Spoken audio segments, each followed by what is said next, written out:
여러분 안녕하십니까. 경제 현장 오늘 고광철입니다. 오늘의 주요 뉴스 전해드리겠습니다. 제롬 파월 미 연준 의장이 뉴욕 증시가 상당히 고평가돼 있다고 말해 증시에 파장이 일고 있습니다.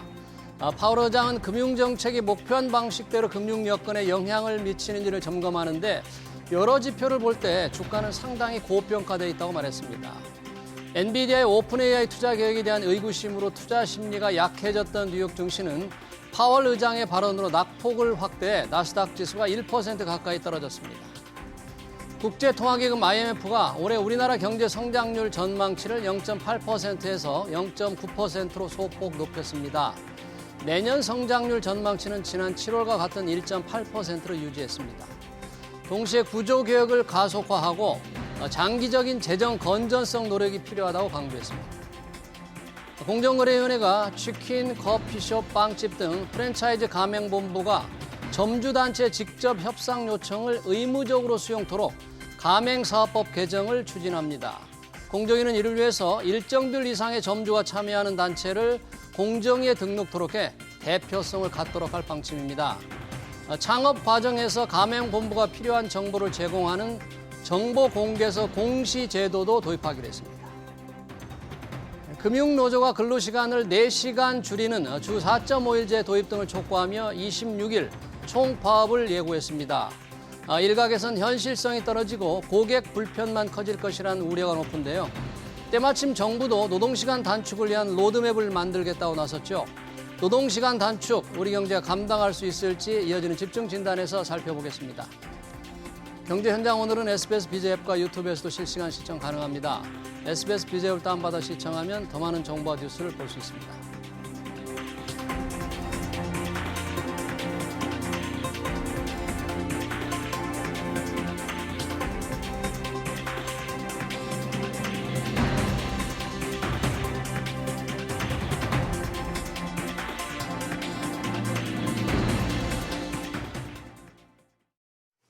네, 우리나라의 실제 노동시간을 경제협력개발기구 OECD 평균 수준인 연간 1,700시간대로 줄이기 위한 노사정 협의체가 출범했습니다.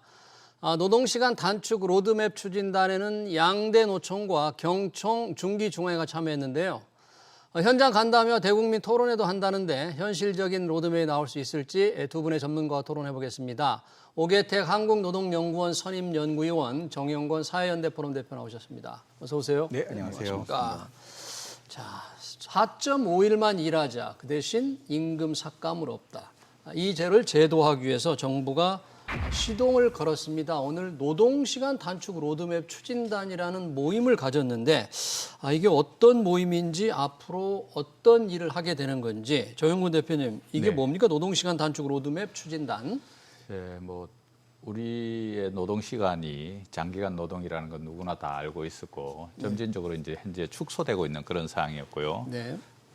지난 대선 과정에서 이제 이재명 정부에서는 국정과제로서 노동 시간 단축을 얘기했습니다. 그리고 4.5일제 도입과 관련한 논의들도 좀 풍부하게 이뤄졌고요. 그게 이제 국정기획위원회에서 또 로드맵이 좀 나온 상태이고 이걸 이제 이번에 오늘 노동부에서 받아서 이제 실질적으로 실질 근로 시간을 갖다가 좀 단축시킬 수 있는 방안을 실무 차원에서 추진단을 좀 만들어 보자 이렇게 해가지고 노동계, 뭐 양대노총하고 그다음에 이제 사용자 단체인 경총하고 중소기업 중앙회하고 이렇게 해서 그리고 연구자들 중심으로 해가지고 한 3개월 정도의 기간으로 그래서 12월 정도에 이제 뭐 결론이 나오는 것으로 이렇게 준비하고 있고요. 국민 의견도 청취하고 사용자나 노동자의 의견도 청취하고 그래서 실제로 우리가 현재 2023년 기준으로 한 1,840시간 정도 되는 이 실노동 시간을 OECD 평균은 1,700 시간대 정도로 내려보자. 그래서 그 관련한 이제 논의들이 촉발되고 있고 또 과정에서 금융노조도 뭐 조금 은행들 4.5일제 도입하겠다 이렇게 하면서 조금 이제 이 논의가 이제 불붙기 시작하는 것 같습니다. 네, 이 논의라는 게 이제 기업에 직접적인 영향을 미치기 때문에 워낙 관심이 많을 텐데 이 추진단에 보니까 노총이 들어가 있고 사측 단체, 경총, 중기, 중앙회 좀 양쪽의 의견을 충분히 듣겠다 이런 취지인가요? 구성을 보니까 어떤 생각이 드세요? 일반적으로 이제 이런 TF들은 노사정 혹은 노사정학 이런 방식으로 이제 구성이 되고 이번에도 보니까 고용부뿐만 아니라 뭐 기재부, 산자부, 중기부 같은 관련 부처들도 들어왔고요. 그다음에 이제 말씀하신 당연히 노사 당사자를 부르고 또 연구자들이 이제 옆에서 좀 지원해주고 하는 방식이고 아마 이게 이제 큰 대의를 한번 모아보자라고 하는 부분인 것 같고요. 네네. 이제 왜냐하면 이제 초창기이다 보니까 이게 왜 필요한지 우리 사회가 더 적게 일하는 방식으로 가는 게 왜 중요한지 이러한 것들에 대한 조금 그 명분을 만드는 그런 부분이 있는 것 같고요. 네. 그 과정에서 뭐 다양한 이해관계자들의 의사도 좀 청취를 하고 어떻게 가면 좀 더 갈등을 좀 줄이면서 이 방식을 마련할지 하고 또 하나는 아마 초창기에는 여러 가지 지원 사업을 하게 될 겁니다. 지원 사업이요? 네네. 네. 이제 스스로 하기 어려운 중소기업에 대해서 뭐 컨설팅도 해주고 지원금도 조금 해주는 이러한 방식을 할 텐데 그렇게 하려면 이제 어떤 기업에 어떤 방식으로 어떤 기준으로 지원을 해줄 것인지 이러한 것 기준을 만드는 작업도 필요하거든요. 네. 그다음에 이제 뭐 수도권하고 지방의 어떤 그 분배 문제라든가 이런 것들을 좀 조정을 해야 되는 부분이 있기 때문에 그런 부분을 조금 마련을 해서 그러면 아마 3개월 동안 논의를 해서 내년도부터 사업을 어떻게 가져갈 것인지에 대한 그 부분을 발표를 하고 네. 그 이후에 이제 그거에 따라서 진행을 하면서 초창기에는 조금 국민 여론을 좀 그 이쪽 중심으로 만드는 것을 하고 그래서 초창기에는 아마 바로 그 근로시간 소정 근로시간 법정 근로시간 단축은 어려울 거고요. 초창기에는 실 근로시간 단축을 위해서 예를 들면 포괄임금제 폐지 공약을 했었고요. 네. 그다음에 이제 연차 휴가 이런 거 적도로 활용해서 소진하자. 그렇게만 해도 실 근로시간이 상당히 줄어들거든요. OECD 평균으로 갈 수도 있습니다. 네, 그렇게 하고 그다음에 이제 조금 더 무르익으면 그때는 이제 법정 근로시간 단축도 가보자. 이런 그 단계적인 로드맵이 나올 것으로 보입니다. 예, 이제 법정 근로시간 지금 주 40시간인데 이거를 줄이려면 또 법을 고쳐야 되는데 네. 그거보다는 실제 일하는 근로시간을 위해서 여러 가지 대책이 필요하다는데 지금 노총 입장은 뭡니까? 한노총, 민노총이 있는데 이쪽에서는 지금 주 4.5일제 네. 법적 장치를 지금 갖춰달라고 요구하는 겁니까? 네. 이제 새로운 이재명 정부 들어와가지고 이제 노동과 관련된 의제들이 중심 의제로 많이 부활되고 있는 이런 구조인데 당장에 이제 민주노총은 사실은 이제 노란봉투법으로 표현되는 노조법 2, 3조 개정과 관련해서 좀 집중해왔었습니다. 민노총은요? 네네. 네. 물론 뭐 한국노총도 같이 해왔었지만 한국노총 그것 더해서 이제 주 4.5일제도 그리고 이제 정년 연장과 관련된 이슈들과 관련해서도 중요한 요구들을 걸고 이제 요구를 하고 있는 그런 상황이고요. 그 이제 뭐 현재 그러면은 노동계는 어떻게 바라볼 것인가 관련된 여러 가지 문제가 있고 또 이게 시급한 과제인지와 관련된 그런 고민들도 있는데 제가 봐서는 이제 이런 노동 이슈들이 들어온 거는 사실은 이제 성남에서 손영공 시절을 보낸 이재명 대통령의 노동에 대한 애정, 예. 산업재해로 사람이 돌아가셔서는 안 된다는 그런 의지 이런 것들이 있지만 좀 크게 보면은 어떻든 우리가 4차 산업혁명으로 전환되고 있는 이 시기에 예. 여전히 과거 방식의 오래된 장시간 노동을 통한 노동 인력 투입을 통한 이런 방식으로 가서는 좀 어렵다. 그래서 실질적으로 좀 전환이 필요하다. 소위 이제 표현하는 정의로운 전환을 위한 준비들을 하기 위해서 노동 현장이 바뀌어야 되고 노사관계가 바뀌어야 된다 이렇게 보고 있고요.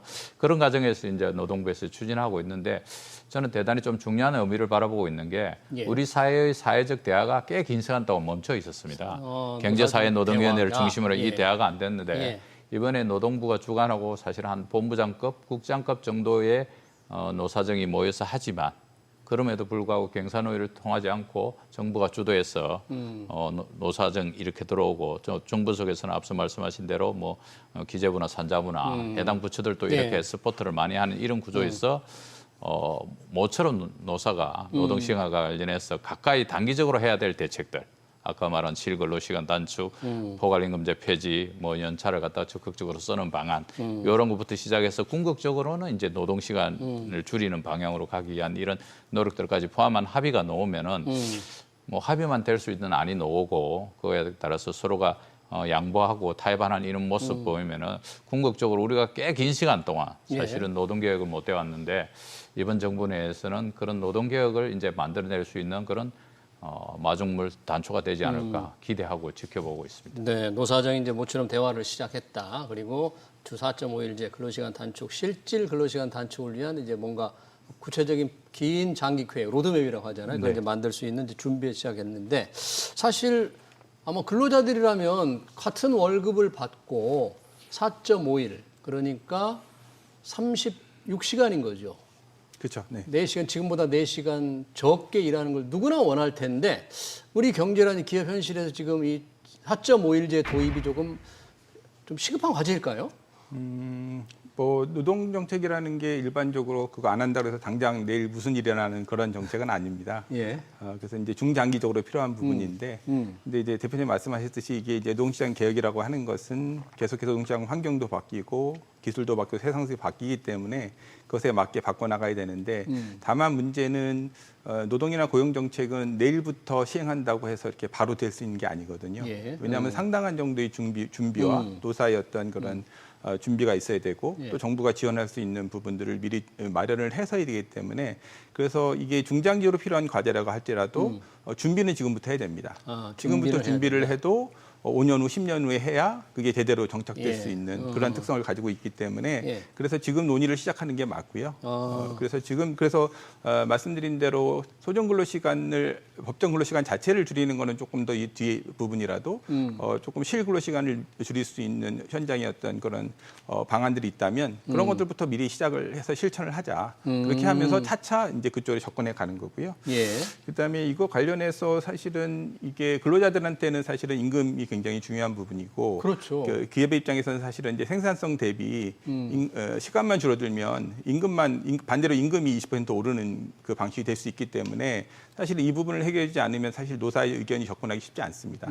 그래서 임금을 보존하면서 기업의 생산성을 예를 들면 근로시간을 20% 줄이려면 어떻게 20% 올릴 것인지에 대한 이런 부분들이 상당히 복합되어 있는 부분이라서 사실은 이거는 저는 굉장히 큰 프로젝트라고 봅니다. 어마어마한 프로젝트인 왜냐하면 거죠. 뭐 이거 시행령만 고치면 되는 게 아니라 기술 혁신부터 시작해서 일터 혁신, 작업장의 취업 규칙, 그다음에 인사관리 방식 이런 것들이 다 동시적으로 받게 되는 부분이기 때문에 네. 상당히 중장기적으로 대형 프로젝트로 이걸 마련해서 준비를 해야 된다는 생각이고요. 예.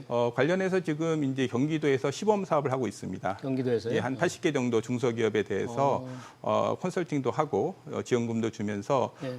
대기업은 뭐 할 수 있겠지만 중소기업이 어떻게 할 수 있겠느냐는 사례가 필요하거든요.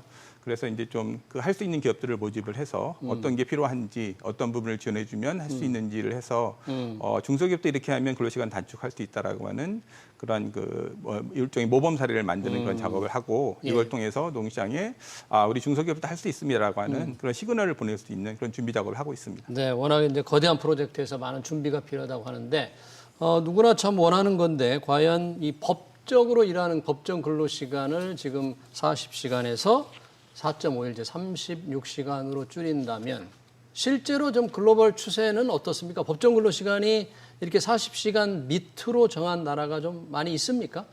네, 뭐 실질적으로 보면 이제 근로시간과 관련해서 OECD 평균으로 이렇게 봤을 때 예를 들어서 뭐 벨기에나 아이슬란드, 뭐 영국 같은 데는 이제 주 4일제를 하기도 하고 또 이제 프랑스 같은 경우에는 2000년 초에 이제 법정 근로시간 주 35시간 네. 이렇게 하고 그래서 뭐 대체로 이제 우리의 노동 시간이 평균 OECD 평균보다는 132시간 정도 길고 있고 가장 짧은 독일보다는 534시간이 깁니다. 그래서 예. 독일보다는 67일이 더 긴 이런 구조입니다. 독일 같은 경우는 이제 뭐 금속 노조, 이계메탈과 금속 노사가 이제 합의해서 예. 뭐 노동 시간을 여러 차례 단축해오는 이런 사례도 있고 또 독일은 이제 또 약간 임금도 좀 노동자들이 양보해서 이렇게 합의한 사례들도 있고 이런 구조이고요. 그래서 이제 우리도 점점 줄어가야 된다. 점점 줄어가야 되는데 이제 장기간이 뭐 근로시간이 노동자도 힘들고 생산성도 떨어지고 산재 위험도 높고 이런 구조이기 때문에 줄이는 것과 관련해서 이제 뭐 이견을 가지지는 않는데 당장 줄이면 힘들지 않겠냐 이렇게 이야기하는데 사실은 앞서 우리 박사님께서 말씀하신 대로 아주 좀 장기적으로 충격을 주지 않고 그래서 저희가 이제 사실은 노사관계 우리나라 노사관계에서 저는 뭐 가장 잘 됐고 긍정적인 평가를 받은 게 주 5일제 도입. 주 5일제. 네, 그게 토요 근무하는 2000년대 네. 초반이었나요? 그렇죠. 2000년대 초반 그러니까 이제 김대중 대통령 정부 시절에 노사정 합의를 하고 그래서 이제 뭐 법은 이제 2004년에 통과돼 가지고 1000인 이상 사업장부터 했는데 실제로 한 11년 정도 걸렸어요. 1000인부터 시작해 가지고 이제 5인 이상 사업장까지 하는데 그리고 뭐 노사정 합의부터 시작해 가지고 지난한 논의들을 거쳤습니다. 그래서 뭐 처음에 제약 외국계 회사, 제약 회사 뭐 일부 저 갖다 있는 정권 산업이 먼저 했고 그다음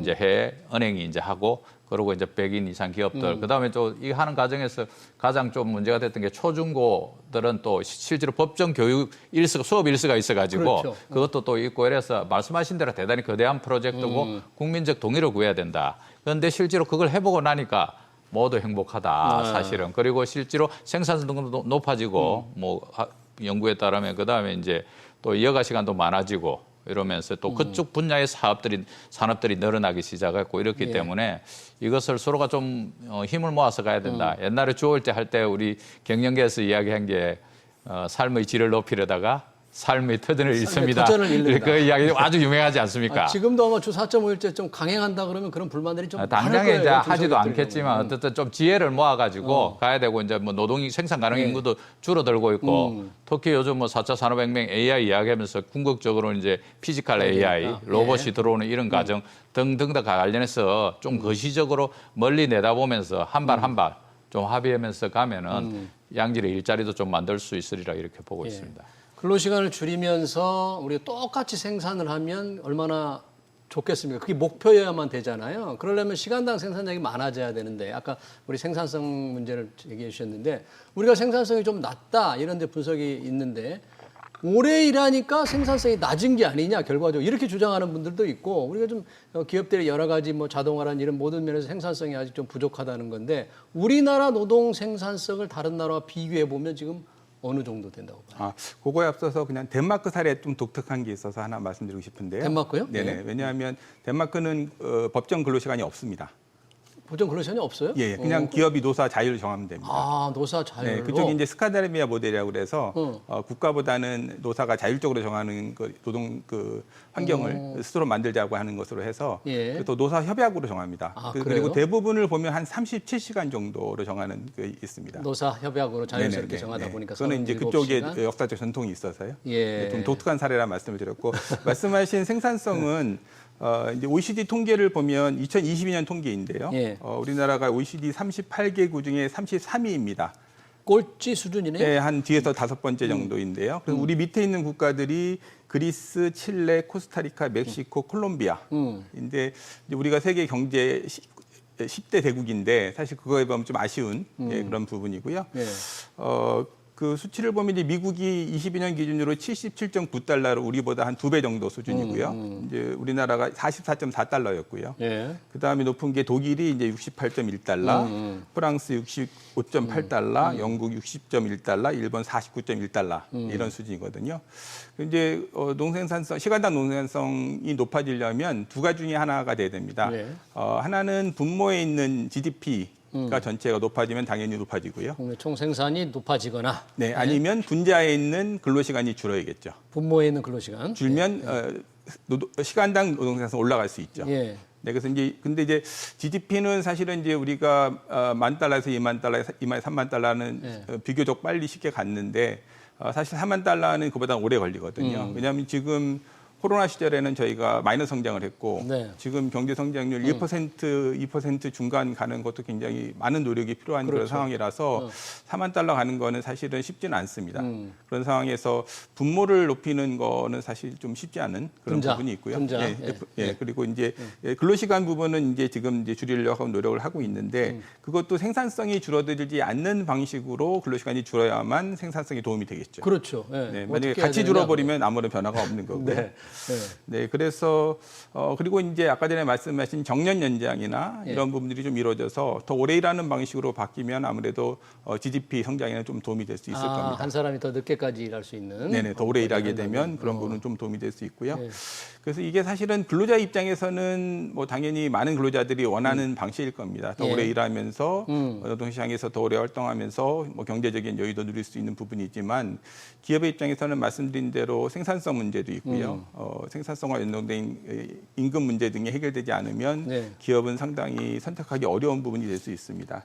그래서 지금 아까 전에 대표님 말씀하신 이제 근로시간 단축을 시도하는 많은 국가들이 보면 상당히 시간당 노동 생산성이 상당히 높은 국가들이거든요. 그러니까 사실은 좀 그 정도의 생산성이 나와야 근로시간 단축을 좀 논의할 수 있는 어떤 경제적 토반이 마련된다 이렇게 볼 수 있습니다. 우리도 그러니까 근로시간당 생산성을 지금보다 뭐 최소 만약에 주 36시간을 줄인다면 20% 이상을 높여야 되는데 그 높이는 게 생각보다 쉽지가 않잖아요. 맞습니다. 네. 그러니까 그걸 좀 선행을 하면서 동시에 해야 되는데 그런 얘기들도 더 많이 나와야 되는 거 아닐까요? 네. 그냥 별로 시간 단축만 얘기해서 그러면 생산량 줄고 중소기업들은 못 견딘다 이런 게 나오잖아요. 만약에 법적으로 해서 이게 좀 전면적으로 시행된다면 기업 현장에서는 여러 일들이 벌어질 것 같아요. 그 이제 노동 생산성이 이제 사실은 노동 시간이 조금씩 줄어드는 만큼 노동 생산성도 점진적으로 우리가 올라가고 있습니다. 예. 그리고 실질적으로 우리나라 제조업 같은 경우에는 OECD 국가들하고 평균적으로 비슷한데요. 근데 사실은 이제 서비스업의 임금이라든지 서비스의 열악성들 때문에 사실은 우리 전체 노동 생산성이 좀 낮은 이런 구조가 있고요. 예. 또 이제 크게 하나 봐서는 사실은 이런 겁니다. 노동시간 줄이는데 노동시간 생산성 꼴찌권에 있으면서 왜 그러는데 그럼 노동 생산성이라는 게 단지 노동의 문제인가? 노동자들이 열심히 안 하거나 실력이 없어서 발생하는 문제인가? 이렇게 오해들 많이 하시는데 생산성이 조금 부진한 이유의 네. 원인이 노동자 때문이냐? 네네 그런 이렇게들 문제? 오해들 많이 하시는데 사실은 아까 교수님 우리 박사님 말씀하셨지만 GDP 대비해서 전체 노동자 수를 갖다가 집어넣으면은 그게 1인당 노동 생산성이 되는 거 아닙니까? 네. 그리고 총 노동 시간을 집어넣으면 이제 시간당 노동 생산성이 되는 이런 구조예요. 그런데 사실은 그러니까 다른 것이 다 배제되어 있는 거예요. 그런데 사실은 실질적으로는 자본의 축적이 어느 정도 들어가 있는지, 자동화의 수준은 어떻는지, 기술은 얼마나 들어가 있는지, 자연 환경은 어쩐지. 그래 사실은 총 요소 생산성으로 이야기되는 겁니다. 예를 들어서 보시면요. 현대자동차의 제네시스 라인 예. 비싸지 않습니까, 그죠? 네. 있고 그다음에 이제 저 강주의 소위 강주행 일자리를 만든 이제 그 강주행 일자리 강정 일자리 자동차. 자동차 있지 않습니까? 거기하고 가격 차이가 많이 납니다, 그죠? 그렇죠. 배 이상 차이 나지 않습니까? 예. 그런데 그걸 가지고 단순히 그러면은 그 노동자들의 노동 생산성의 문제가 아니라는 거죠. 결국은 얼마만큼 부가가치가 높은 제품을 만들게 해주느냐가 핵심적인 부분입니다.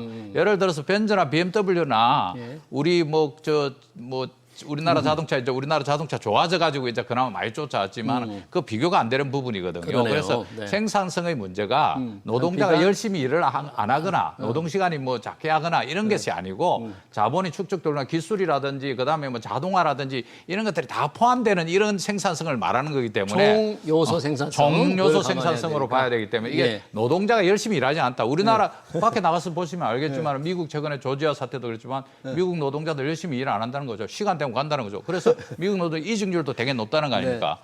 저도 뭐 각국의 뭐 노동 대표로 주요국을 많이 가봤지만 정말 우리나라처럼 열심히 일하는 데는 일본 좀 열심히 하고 네. 대만도 좀 열심히 하고 유럽 뭐 서머 타임 하면 3시에 끝납니다, 유럽. 뭐 웬만한 4시에 다 끝나고 이런 구조이기 때문에 네. 노동자들이 열심히 안 하는 문제가 아니고 우리 현재의 경제의 알겠습니다. 구조적인 문제이다. 노동 생산성이 낮은 이유 네. 노동자들을 탓으로만 돌릴 수는 없다. 그 원인을 여러 가지가 복합된 거다. 네. 혹시 박사님 첨언하실 게 구분 첨언하실 게 없습니까? 괜찮습니까? 저는 이제 업종별 차이가 좀 있다고 보는데요. 업종별로. 네, 뭐 이제 대기업, 중소기업도 있지만 사실은 IT라든가 서비스업은 상대적으로 근로 시간에 비례해서 생산성이 늘어나는 것뿐보다는 일하는 방식이나 최근에 여러 가지 빅테크 여러 가지 이런 변화들이 있어서 사실 기술의 변화로 일어나는 부분이 많아서 뭐 그쪽은 지금 당장 해도 저희는 큰 문제 없습니다 이렇게 얘기하시는 분들이 많이 있습니다. 아, 그래요? 그런데 문제가 되는 부분은 이제 제조업, 제조업 사업창입니다. 중소제조업들. 네네. 거기는 정말 작업장에서 몇 시간 일하느냐가 생산성에 직결되는 몇 개의 물건을 만들어내 직결되는 네. 부분이고 이러한 경우에는 이제 대부분 교대제를 하고 있는데 교대제 개편을 하지 않으면 어렵고요. 교대제 개편을 한다는 거는 이제 신규 인원을 더 뽑아서 그렇죠. 인건비가 더 투입을 들어가는 해야 거예요. 되는 사람을 건데 더 써야 되는 거죠. 그러면 이제 기업에서는 인건비가 늘어나니까 그렇죠. 그거를 부담하는 것은 우리는 어렵다. 이렇게 이제 하고 있어서 사실은 다른 부분도 있지만 일하는 방식, 그다음에 업태 그다음에 이제 그 업종별 차이가 굉장히 커서 저는 약간은 좀 차등적인 접근이 필요하지도 않을까 이런 생각도 하고 차등적인 있습니다. 접근. 지금 주 4.5일제의 경우에 일반적인 큰 기업들의 노조가 쟁의회의에서 주 4.5일제를 많이 요구합니까? 지금 뭐 금융회사들은 지금 26일 총파업을 하겠다는데 네. 주 4.5일제를 강하게 주장하더라고요. 네네. 그러니까 이제 뭐 한국노총 금융노조라고 표현하는 이제 은행 노동조합들은 과거에 이제 주 5일제 할 때도 조금 뭐 빨리 선도적으로 빨리 시작했고 했기 때문에 이제 주장하고 있는 그런 측면인데 예를 들어서 이제 민주노총은 사실은 방침을 결정하지 않았고요. 민주노총은요? 네, 현대자동차도 이번에 이제 4.5일제와 관련된 요구는 없고 합의도 없었습니다.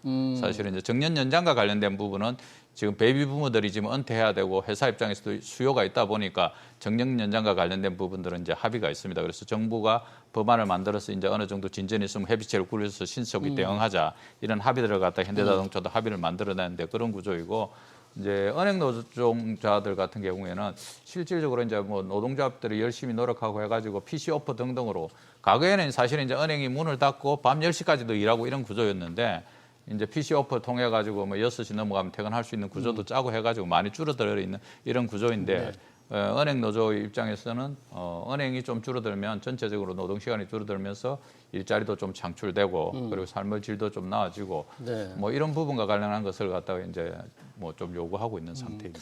지금 은행들 하면은 일반적인 사회 반응이 연봉도 정말 우리 사회에서 가장 높고 가장 안정된 직장인데 4.5일만 일하겠다 하니까 중소기업에 다니는 근로자들이 조금 상당히 뭐라 그럴까요? 상대적 박탈감이 좀 있을 것 같아요. 그래서 26일 총파업한다니까 지금 그럴 때냐라는 좀 약간의 좀 불만이 좀 나오는데 혹시 어떻게 보세요? 은행들이 왜 이걸 그렇게 강하게 주장을 하는지? 은행권은 지금 이제 뭐 핀테크 등으로 인해서 비대면 서비스가 굉장히 많아졌고 고객들도 사실은 매장에 가지 않고도 여러 가지 금융 서비스를 받을 수 있기 때문에.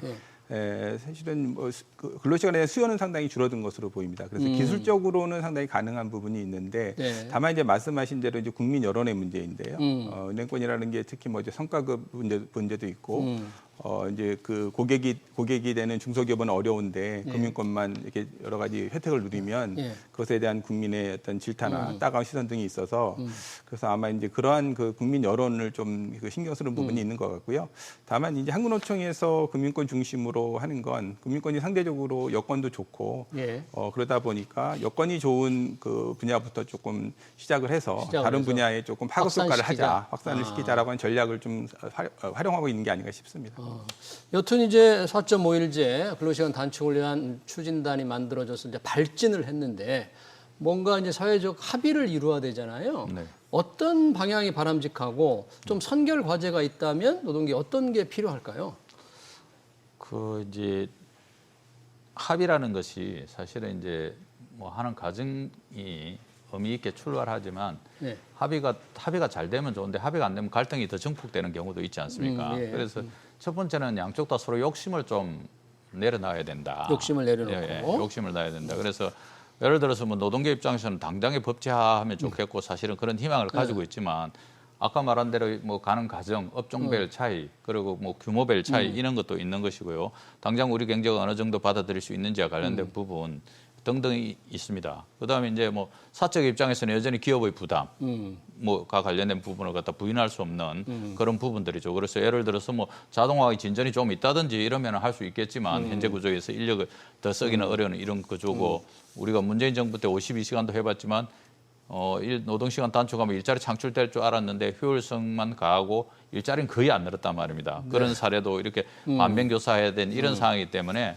말씀하신 대로 하나씩 당장의 노동자들이 제일 힘든 게 그 공짜 노동으로 이제 표현되는 포괄임금. 이 포괄임금제가 저희가 깊이 토론을 안 했습니다만 노동계에서는 앞으로 굉장히 큰 이슈가 되겠네요. 네, 그렇습니다. 사실은 윤석열 정부에서도 그거 해결한다 해놓고 해결 안 하고 그냥 가버렸는데 뭐 큰 반도체 회사 우리나라 국내 굴지의 세계적인 반도체 회사도 16시간까지는 공짜로 하고 17시간 돼야지 연장 근로 수당이 나오기 시작한다는 거 아닙니까? 그래서 이 포괄임금 문제는 이제 정리해야 된다. 알겠습니다. 어떤 방식으로 해야 되고 그다음에 이제 뭐 연월차도 좀 확대해서 쓰고 요즘 젊은 또 그 노동자들은 또 아주 뭐 적극적으로 쓰고 있는 요즘 거고. 뭐 그렇습니다. 분위기가 좀 바뀌었어요. 그러니까 이런 분위기를 하나씩 만들어서 이번에는 여기까지 하고 중기적으로는 어디, 장기적으로는 어디까지 이렇게만이라도 실무 단위이지만 노사정 합의를 한번 만들어내면 알겠습니다. 좀 희망이 있겠습니다. 네, 오계택 박사님도 좀 짧게 저희가 시간이 없습니다만 첨언하실 게 있으면 앞으로 바람직한 방향에 대해서. 네, 뭐 사실은 근로시간 문제도 있지만 우리가 이제 여러 가지 앞으로 고용 연장이라든가 고용 연장 혹은 정년 고용 연장이라든가 연장 문제. 이런 문제도 있고요. 이거는 이제 이미 2033년에 국민연금 수급 연령이 65세로 정해져 있기 때문에 사실은 이거는 늦추기 어려운 그때까지는 어쨌든 해결을 해야 되는 이 타임 스케줄이 나와 있습니다. 그래서 이 부분도 좀 논의를 해야 될 것 같고요. 그다음에 이제 오늘의 주제는 아니지만 노란봉투법도 사실은 직간접적으로 근로시간이 연결이 됩니다. 그래서 이런 부분들도 같이 조금 큰 틀에서 같이 네. 논의가 되어야 하지 않을까 싶습니다. 네, 알겠습니다. 정부가 발진한 노동시간 단축 로드맵 관련해서 토론을 여기서 마치겠습니다. 지금까지 오계택 한국노동연구원 선임연구위원 정용근 사회연대 포럼 대표였습니다. 고맙습니다. 네.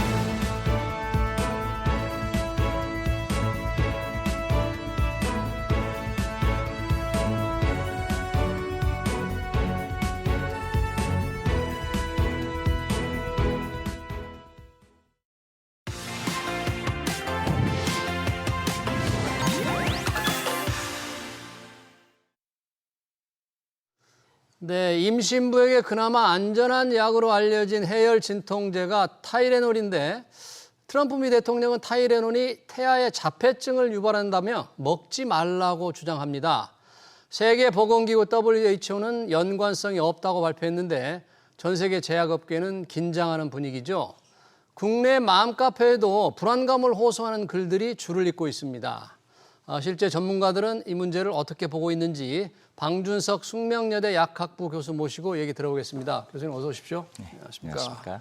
이 트럼프 대통령이 여러 이슈를 꺼냈는데 이번에 타이레놀 임신부 먹지 마라. 아기 자폐증 위험이 있다 경고했어요. 아주 보건복지부 장관까지 옆에 세우고 FDA 전문 박사들까지 옆에 세워서 이런 기자회견을 했는데 혹시 어떻게 보셨어요? 전문가로서. 예, 좀 놀랐습니다. 저도. 먼저 네, 말씀을 나누기 앞서 우리가 타이레놀이라는 건 이제 하나의 제품 이름이잖아요. 네. 대표적인 제품 이름인데 성분은 이제 아세트아미노펜이죠. 아세트 아미노펜. 아미노펜. 네. 그럼 뭐 다른 영국 같은 나라에서 이제 파라세타몰이라고도 부르는 일반적인 약인데요. 예. 해열 진통제입니다. 그래서 오늘 대화에서는 아세타이레놀이라는 명칭보다는 아세타미노펜 다소 길긴 하지만 예. 요걸로 좀 이야기를 했으면 좋겠어요. 아세트 아미노펜 성분이 들어간 게 이제 타이레놀인데 네. 아세트 아미노펜을 얘기하자 이런 거죠. 예. 네. 왜냐하면 이제 아세타미노펜 이렇게 어떤 그 사회적 이슈가 생겼을 때 전문가들이나 국가기관에서 특정 상품명을 얘기했을 때 우리가 지금 코로나 시대에도 사실 그 타이레놀 품절 현상이 일어났었죠. 사회적으로 예. 한 2년간 지속됐는데 예. 그래서 어쨌든 이슈가 시작됐으니 이 부분을 알겠습니다. 좀 잘 무엇인지. 접근하는 것도 좋을 것 같습니다. 네, 근데 트럼프 대통령이 얘기한 자폐증과 네. 이 아세트 아미노펜 즉 들어간 타이레놀과 연관 관계를 이제 얘기를 해서 먹지 마라 그랬는데 그거 어떻게? 첫 번째는 일단은 뭐 약을 공부하고 가르치는 사람으로 볼 때 의학학적 진위 여부에도 관심이 가지만 네. 사실 이것에 대해서는 좀 깊은 우려와 좀 유감의 뜻을 밝히고 싶습니다. 네. 사실 의료계는 이제 보수적이라는 표현을 씁니다. 예. 여기서 이제 보수적이라는 건 어떤 이념적인 게 아니라 과학적으로 입증된 그리고 임상적으로 확인된 내용을 고수하려는 경향이 있죠. 예. 전문 의료인들은 사람의 목숨과 연관되니까. 그렇죠. 그래서 아무래도 특별하게 확실한 과학적 결과가 나오기 전까지는 현재의 모습을 그냥 의료진들은 견지할 것 같다는 생각을 합니다. 의료진들은요. 네. 트럼프 대통령 그러면 새로운 실험 결과를 가지고 얘기한 겁니까? 아니면 예전에 있던 통계를 다시 해석을 해서 이렇게 얘기한 겁니까? 네, 후자에 가깝다고 봅니다. 그러니까 이제 과학적으로 보면 원인과 결과를 보니 인과성을 보통 네. 보는데 여기서는 인과성에 따른 이야기는 아니신 것 같고 네. 이거는 그동안에 쌓여왔던 정황 정보들을 모아볼 때 뭔가 연관성이 있어 보인다라는 표현이 파장이 좀 커진 거라고 저는 생각을 했습니다. 그러니까 새로운 근거, 연관성을 밝히는 새로운 연구 결과를 내놓은 건 아니라 이런 얘기죠. 예, 대단히 연구는 얼마 전에 작년까지 쭉 이루어져 왔습니다. 사실 수십만의 데이터를 가지고서 본 걸로는 아주 밀접한 연관성은 아직은 부족하다. 그게 어디에서 나온 학계에서 나온 겁니까? 예, 학계에서 나왔습니다. 그래요? 네, 이런 걸 이제 유럽 같은 데서 이제 한 24만 명 정도를 대상으로 아세타미노펜을 복용했던 임신부들의 로부터 출생한 아이들에게서 정말 자폐가 우리가 주목할 만큼 생기느냐라는 걸 따져봤는데 예. 그렇게 그 약 때문이다라고 단정짓기는 어렵다까지가 지금 의학계의 공통적인 인식이었습니다. 지금 통계가 나오네요. 네. 저 통계. 타이레놀 노출과 노출되지 않은 저 통계의 차이를 보고 의미가 없다 이런 건가요?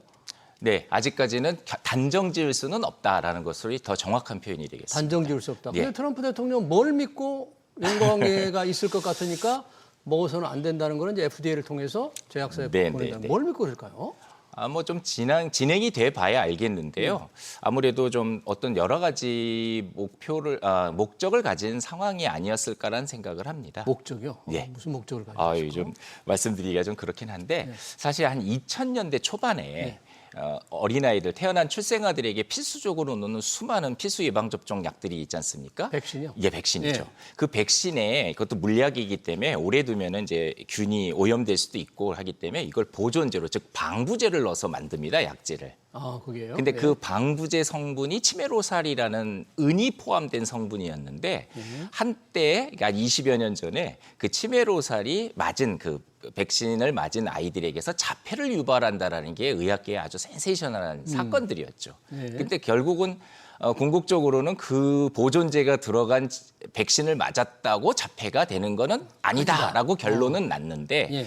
그때를 계기로 해서 뭐 미국을 포함한 우리 서구 사회에 그 어린이 백신 접종에 대한 거부 운동이 일어나고 강하게 인식이 자리 잡힌 적이 있었습니다. 지금 미국 보건복지부 장관이 백신에 대해서 굉장히 그렇죠. 거부감을 가지고 있는 거예요. 그런 면도 조금 연계가 돼 있지 않나. 그거하고. 그래서 코비드 19 때 또 한 번에 그 접종 받는 것을 굉장히 거부하는 것이 갑자기 튀어나온 게 아니라 뭔가 그 약제들에 대해서 우리들이 노출되어 있고 뭔가가 위험을 방치하는 것 같다라는 인식들이 좀 있었던 것의 연장선이라고 저는 생각을 합니다. 네, 지금 아세트 아미노펜이 들어간 주성분인 타이론을 만드는 회사는 네.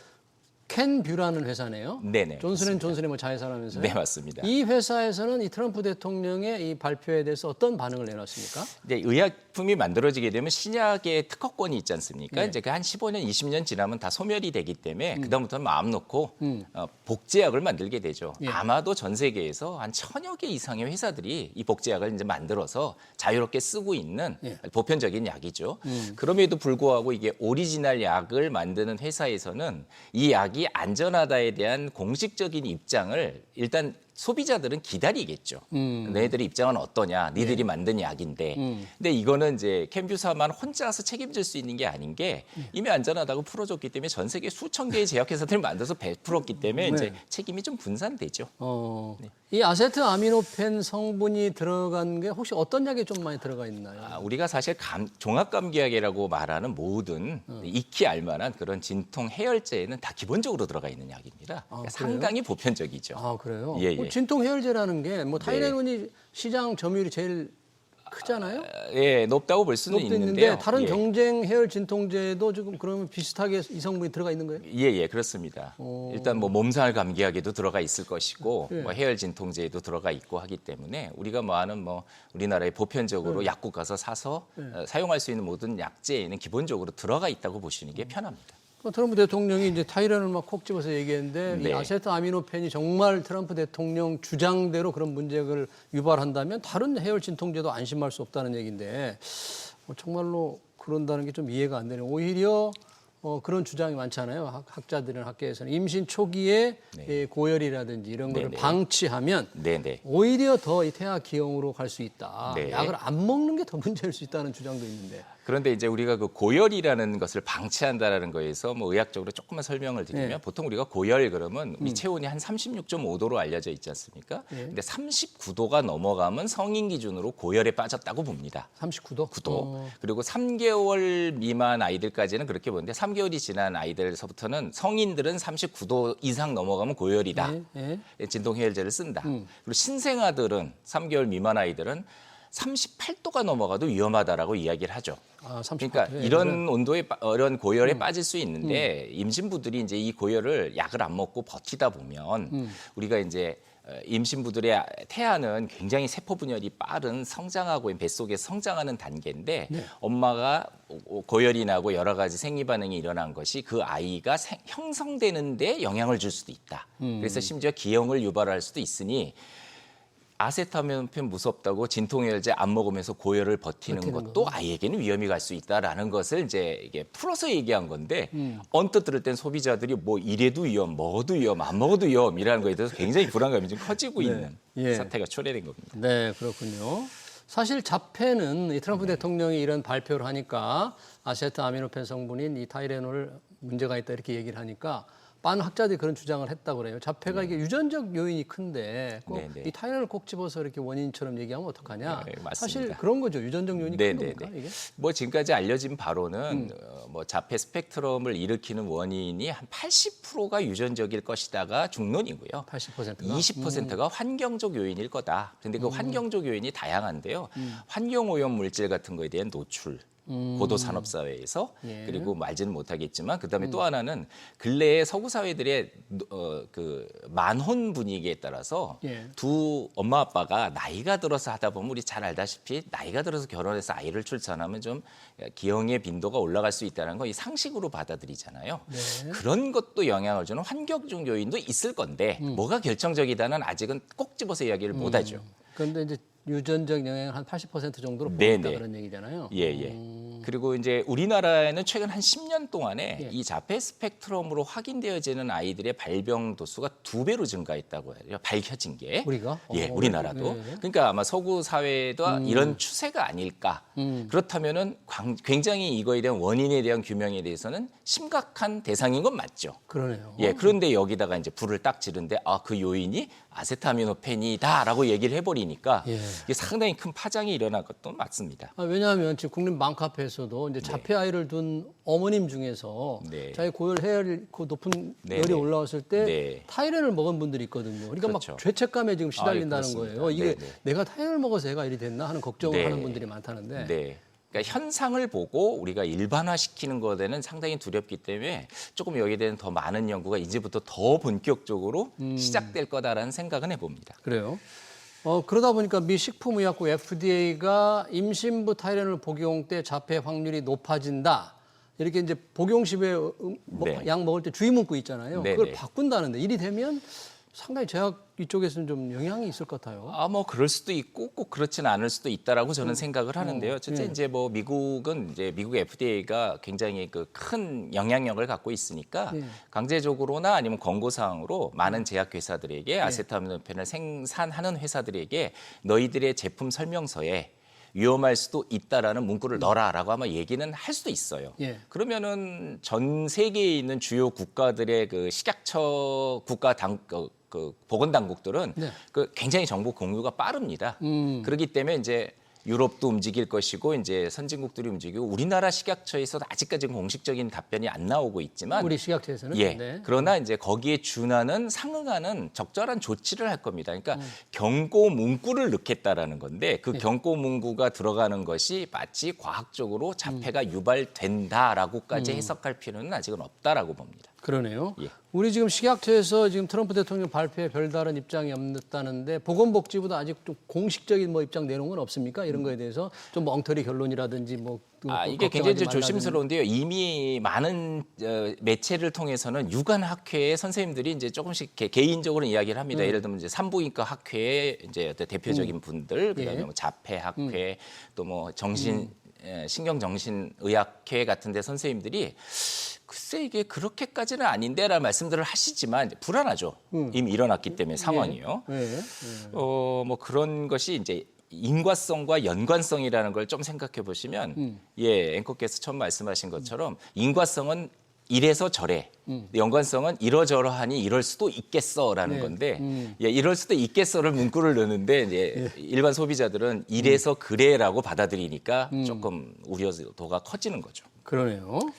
지금 미 식품의약국 FDA가 어린이 자폐 증상 완화를 위한 약물로 루코브린 이걸 승인을 하는 방안을 추진한다는데 이건 어떤 거예요? 저도 한 줄을 이렇게 보고 나서 상당히 놀랬거든요. 그래서 이제 여러 가지 자료도 찾아봤는데 루코브린이라는 건 원래는 항암제를 사용하는 환자들에게 생길 수 있는 부작용들을 좀 개선해주는 약으로도 사용됐습니다. 항암제 사용에 따른 부작용 개선. 그런데 더군다나 또 하나 알려져 있는 성분으로는 분명한 건 루코브린이 우리가 이제 아세타미노펜을 일시에 많은 양을 드시게 되면 간독성이라는 부작용에 빠집니다. 간이 예. 크게 손상돼요. 아. 근데 이거를 조금 개선해주는 일종의 해독제 정도? 아. 간 중독에 대한 해독을 좀 해주는 약으로는 알려져 있어요. 해독제 정도. 근데 저도 깜짝 놀란 게 이게 자폐에 관련된 뭐가 연관이 있다는 거지라고 해서 저는 크게 언급해 드리기는 조금 아직은 이르기 때문에 특별한 연관성. 예, 아직까지는 이 약제를 굳이 왜 미국에서 예. 그것도 보건당국자의 책임 있는 학자도 아닌 일국의 대통령이 이걸 허가해 주기로 했다라는 말씀을 하셨어요. 그거는 아직까지 큰 의미를 부여하지 않는 게 좋을 것 같다는 생각을 합니다. 네, 이 부분은 조금 더 중시를 안 해도 될 것 같습니다. 여튼 트럼프 대통령이 워낙에 이 타이레놀, 아세트아미노펜의 이 다른 자폐와 연관성을 강조하다 보니까 그동안 이제 타이레놀 머리 아프고 뭐 그때 좀 생각했던 분들도 좀 많이 있잖아요. 그런 분들을 못 먹겠다고 할 때 열나고 이제 머리가 아프다. 그런 때는 어떻게 해야 될까요? 뭐 타이레놀 이렇게 손쉽게 찾을 수 있었는데 이제는. 일단은 제가 이제 보건의료 전문인의 한 사람으로서 권고드리고 싶은 거는 모두에 말씀드린 것처럼 의료계는 이제 이렇다 저렇다라는 썰에 의해 갖고 쉽게 움직이지는 않습니다. 아무래도 그래요? 아직까지는 산부인과 영역에서 임신부가 사용할 수 있는 고열을 낮춰주는 해열제로는 아직까지는 안전하다고 입증이 돼서 사용하던 약이니 아마 견지하실 것 같아요. 그래서 첫 번째는 일단은 불안해하시지 않았으면 좋겠다라는 게 첫 번째. 그러니까 지금 맘카페에 온갖 네네네. 글들이 올라오거든요. 네. 이제 불안은 확대 재생산되지 않도록 확대 하시고 재생산하지 않게. 두 번째는 자기가 그런 상황이시라면 네, 내가 임신부다 그러면은 이 약을 먹을지 말지는 내 주치의라든지 아니면 이제 약사와 함께 상의를 해가면서 판단할 도움을 받는 것이 이제 두 번째 선택지가 되겠고요. 예. 그다음에 그럼에도 불구하고 이 정보가 많아지면 오류 정보도 많으니까 좀 아까 말씀드린 그런 유관 학회들이나 책임 있는 의료 전문가들이 소속된 이제 그 학회들에서 약간씩 이제 공식 비공식 입장들을 얘기할 겁니다. 그럼 그분들의 그 답변을 근거로 작성된 어떤 미디어나 어떤 기사 같은 거를 좀 읽어보시는 게 오히려 이랬다 저랬다라는 것보다는 훨씬 마음의 안정감을 얻을 수 있지 않을까 생각을 합니다. 네, 유튜브에 놔두는 이제 비전문가들의 얘기에 이제 귀를 기울이면 안 되겠고요. 네. 혹시 임신부가 먹으면 좀 안 되는 약 어떤 게 좀 있을까요? 엄청 기관이? 많습니다. 엄청 많아요? 그래서 제가 요령을 좀 설명을 드리고 마칠까 하는데요. 일단 미국 FDA에서는 아주 오래전부터 전통적으로 임신부가 조심해야 될 약을 5가지 범주로 쪼개놨습니다. 세분화돼 있죠. 그래서 영문자로 A, B, C, D, X라고 표현을 해놨습니다. A, B, C, D, X? X, A는 안전한 거예요. 그냥 임신 중에 드셔도 큰 무리 없습니다고요. X는 절대 드시면 안 됩니다. 요게 기형아가 생성될 수도 있습니다라고 분류돼 있어요. 그래서 영문으로 되어 있지만 외국의 약들을 볼 때 안에 설명지를 보면 임부 X 표시돼 있으면은 그건 안 된다 이 뜻이 절대 안 아니라 굉장히 위험하다는 거죠. 예. 그렇게 기호를 보실 수 있고요. 그럼 우리나라 식약처는 어떻게 했느냐? 예. 뭐 안전하다 괜찮다는 다 빼고 두 가지로 분류를 했어요. 어떻게? 1등급, 2등급. 근데 1등급이 바로 미국 FDA가 분류한 X등급에 해당돼요. 아, 1등급은 절대 예. 그러니까 한국 식약처에서 분류한 대로 하면 이건 임부 금기용으로 1등급이다 그러면 드시면 절대 안 된다라고 보는 거고요. 그다음에 이제 2등급은 뭐냐? 미국식으로 보면 C와 D 등급 정도입니다. A, B가 아니라 C, D 등급. 그보다 조금 아래의 등급 정도다라고 그렇게 분류해서 이해도를 높이실 수 있겠고 그럼 이걸 어디서 찾아보겠느냐 좀 말씀하셨는데 그러면 이제 미국 FDA는 한국 식약처 사이트에 가도 예. 임부가 조심해야 될 약 같은 거를 그 홈페이지에 다 게시를 합니다. 주기적 그래요? 업데이트. 이것도 불편하시다. 그러면은 대한약사회가 주관하는 약학정보원이라는 사이트가 있고 앱도 있습니다. 거기 가셔서 우리나라에서 발매되는 수천 수만 가지 약을 다 조회해 볼 수가 있거든요. 그래요? 그러면 넣어보면 거기에 대한 임부금기 내용이 딱 뜨게 됩니다. 너무 예. 불안해하지 마시고 그렇게 좀 보시는 게 좋을 것 확인을 같다. 하는 게 좋겠습니다. 트럼프 대통령의 타이레놀과 자폐와 연관성 관련 발언에 대한 얘기 진실을 잘 들었습니다. 지금까지 방준석 숙명여대 약학부 교수였습니다. 교수님 고맙습니다. 감사합니다.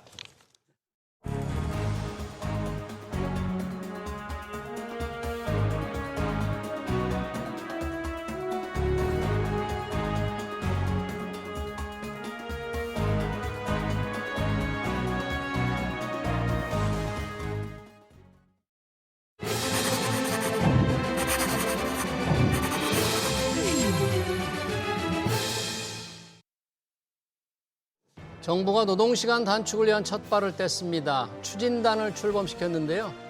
때마침 금융노조는 선도적인 주 4.5일제를 요구하며 총파업을 예고했습니다.